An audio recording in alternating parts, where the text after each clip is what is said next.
Somebody brought it to my attention that there wasn't many videos out there of how to get the tops off of the new style GEs, because you can't get the front off anymore. But there's two clips right here, but you got to take the headboard off. I'll show you real quick. Quarter.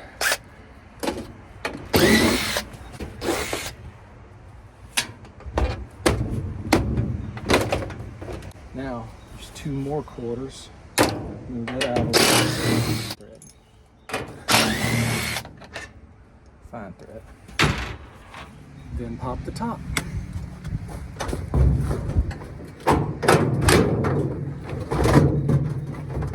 No hinges.